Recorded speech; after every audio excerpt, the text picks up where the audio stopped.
Like every other average Nigerian, it was always something I looked forward to. It was always something I dreamt about. I knew that one day it was going to happen, right?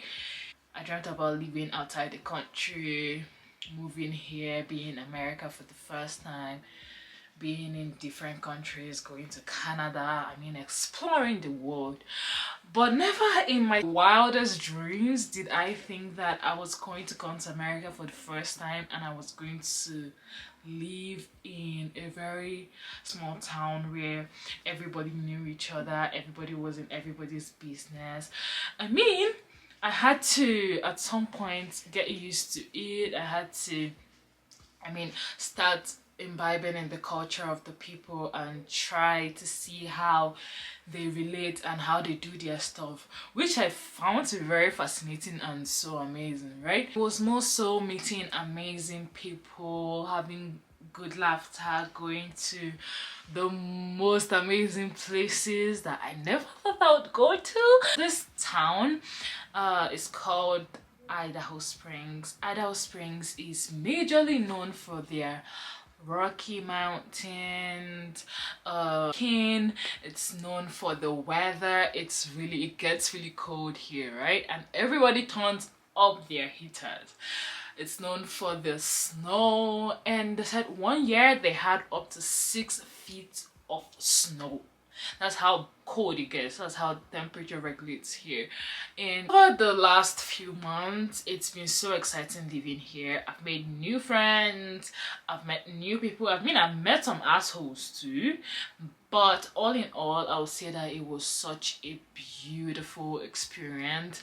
It was so good trying to see people from different parts of the world come here, because this is a tourist site. They are the locals that live here, but these locals are older people, and the other young people that come here are people from different parts of the world, people from different countries, people from the other states in America, and they just come here to tour because this place is cool and it's calm and it's quiet. You can think here, you can become whatever you want to be here, to be very honest, because you have the accessibility to the quietness. You have access to that, so you are able to think straight. It's not as noisy and lousy as where I come from and what I am used to, right?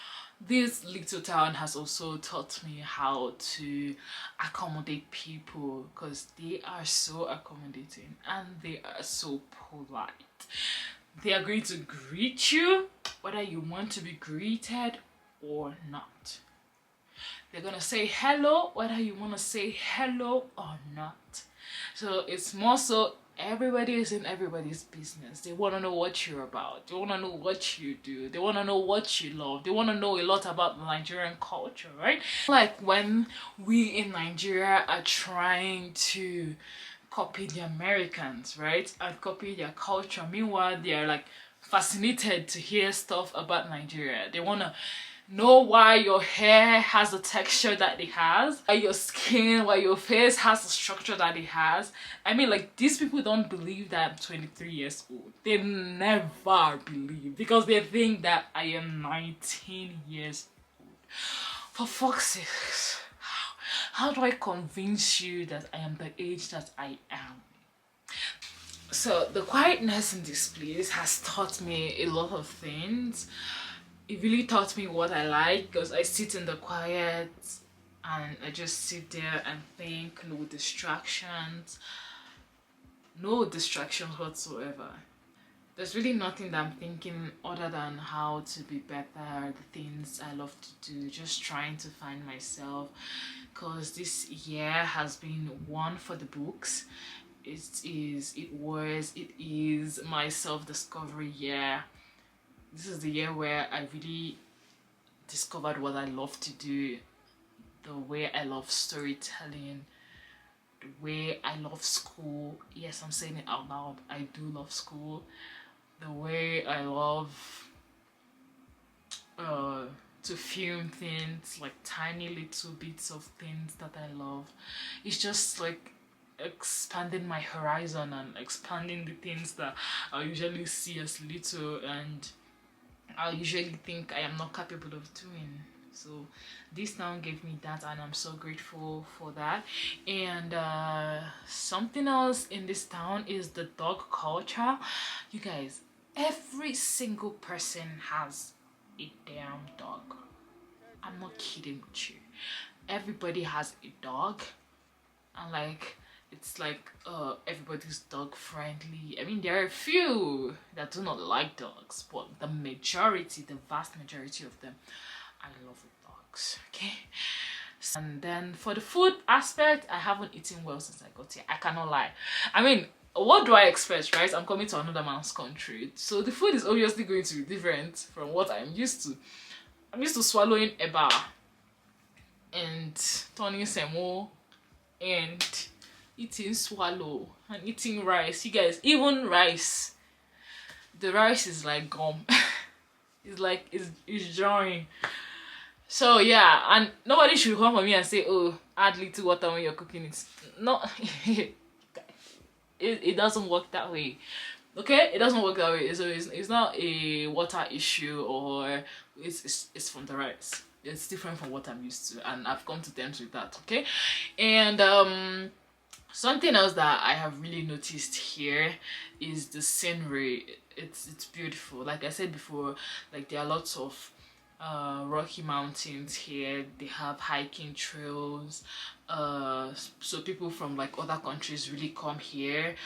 Other countries and other states come to this part of Colorado to just relax. Like there are vacation homes here, and like Halloween is just around the corner, so everybody's like decorating their houses and just making it look scary. And then there are like skeletal systems, skeletons buried on the floor. I'm like, oh, I like how they are holding on to their culture and they are not letting it go. And then there is we. This is not to compare, but there is we. Trying to drop everything that we know from our ancestors. I mean, like, we can drop the stupid ones, obviously, because nobody's going to tell me to drink dead bodies water or shave hair, or like all of those are stupid. But like the part of our culture that imbibes respect and discipline and modesty, why are we dropping all of that for these people that are holding on to their own culture? Anywho, I think I've talked enough about this little city that I have lived in and how it has imbibed me in ways that I never. I mean, I knew coming to America was going to change some parts of me. I knew that much, but I didn't know that the changes were going to be this crazy. They are, how do I put it for it to make sense?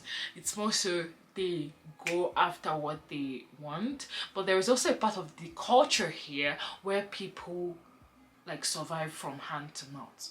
So they earn money and they just, and like they settle. So the way I work, I mean, if I was living here, I'd probably be doing 2 jobs, not 3. But the fact that you stay here and then you do 1 job, you probably work like 30 hours in a week or 25, and you're good with it, and you just settle for the bare minimum. You don't want to go for what you want. I find that to be very disgusting, to be very honest. Like, you have all these opportunities, they don't want to work, they don't want to work. You have the opportunity you have, which I know that if people from my country had, they are going to grab you by the horn. So yeah, I think that's the part of the culture that I don't really like, the fact that they really settle for less. And I mean, there are part of them that also want to work and work hard and have a lot of things that they are pursuing. Like, I know this girl, she's 21 and she has a dream to buy a house by 23, and so she's working like 3 jobs. Was it 3 or 4?